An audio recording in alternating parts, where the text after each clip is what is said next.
because there's certain topics that do have to be covered in a hazmat class. There are 3 mandatory topics. Okay, these are must-haves. Everyone has to have these.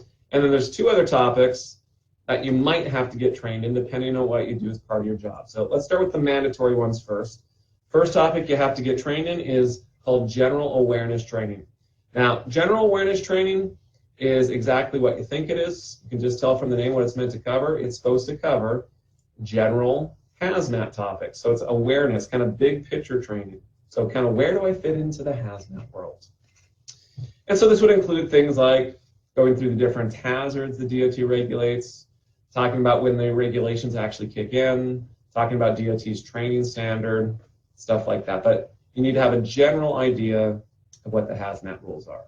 So that's a topic that has to be covered. Second topic that has to be covered in a DOT class is called function-specific training. Now, function-specific training is exactly what it sounds like. You need to get trained on the specific functions that you are performing when you help prepare a hazmat shipment. So, if it's your job to package up the hazmat, well, you need to get trained on the packaging rules. If you're the one that fills out the documentation, well, you need to get trained on the shipping paper rules. Maybe it's your job to load up the vehicle. Well, you have to get trained on the loading requirements. And then the third topic that must be covered is security awareness training. So keywords there, awareness. So again, awareness just means big picture thinking, right? But this time it's for security issues. Reason why DOT wants this type of training is there's bad people out there. And bad people would love to get their hands on your hazmat because they can take your hazmat and they can do dangerous things with it. So you need to get some security awareness training so that in general what you can be doing to kind of keep your stuff out of the hands of the bad apples, right? And if you ever come to one of our DOT courses, those are topics that we always cover because those are mandatory topics. Now, there are 2 other topics that you may have to get trained in depending on what you do as part of your job. The first topic is safety training.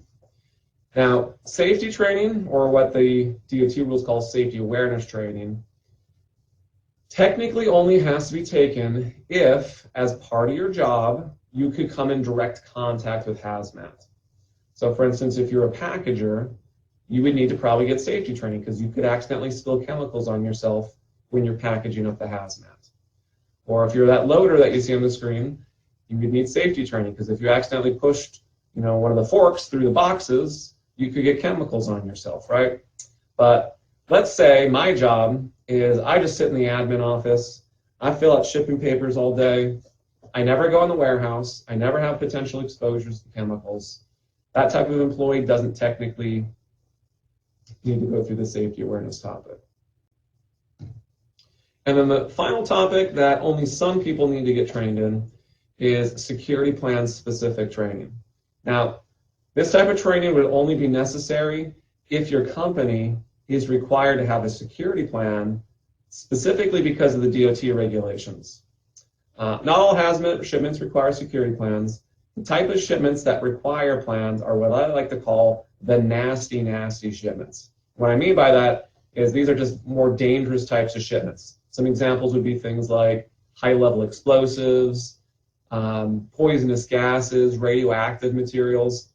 Yikes, that's some nasty stuff, right? Well, since those things are nasty, guess what? That means they're a higher target item for people like the terrorists because they would love to get their hands on that type of stuff. So your company would need a security plan to protect those shipments, and then they would need to train you on where you fit into that plan. Usually it's on a kind of need-to-know basis. They just kind of tell you where you fit into that plan. That's something that your company would have to do because it's specific to your company.